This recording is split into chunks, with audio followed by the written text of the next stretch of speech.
ഇന്നൊരു variety beef കറി വെച്ചാലോ. Hello, welcome to വീട്ടിലെ വിശേഷം. സൺഡേ ആണോ? എന്നാൽ ബീഫ് കറി മസ്റ്റാണേ. ആർക്കും വളരെ ഈസി ആയിട്ട് വെക്കാൻ ഒരു ബീഫ് കറി ഉണ്ട്. എന്നാൽ പിന്നെ നമുക്ക് ഒന്ന് വെച്ച് നോക്കാവേ.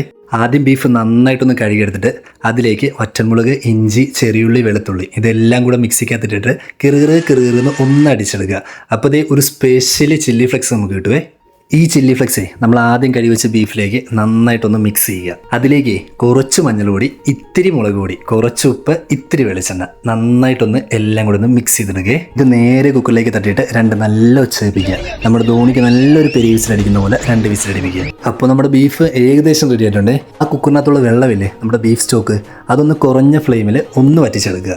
എന്നിട്ട് ഇതുപോലെ നന്നായിട്ടൊന്ന് സവോള മൂപ്പിച്ചിട്ട് ആ ബീഫ് ഇതിലേക്ക് ഒന്ന് മിക്സ് ചെയ്ത് കൊടുക്കുക. പരിപാടി കഴിഞ്ഞു. ഇങ്ങനെ നിങ്ങൾ ട്രൈ ചെയ്ത് നോക്കിയിട്ടില്ല എന്നുണ്ടെങ്കിൽ ഉറപ്പായിട്ടും ഒന്ന് ട്രൈ ചെയ്ത് നോക്കണേ. ബിക്കോസ് നിങ്ങൾക്ക് ഇത് ഉറപ്പായിട്ടും ഇഷ്ടപ്പെട്ടിരിക്കും. ഇനിയിപ്പോൾ നിങ്ങൾക്ക് കുറച്ചും കൂടെ ഫ്രൈ ആക്കണമെന്നുണ്ടെന്നുണ്ടെങ്കിൽ അങ്ങനെയും ചെയ്ത് നോക്കാവുന്നതാണ്. കുക്കിംഗ് ഇഷ്ടപ്പെടുന്ന നിങ്ങളുടെ ഫ്രണ്ട്സിന് ഈ വീഡിയോ മസ്റ്റായിട്ട് ഷെയർ ചെയ്ത് കൊടുക്കുന്നതാണ്. അപ്പോൾ ഈ കുഞ്ഞു വീഡിയോ നിങ്ങൾക്ക് ഇഷ്ടപ്പെടുന്നു വിചാരിക്കുന്നു. വീണ്ടും കാണാം. ബൈ.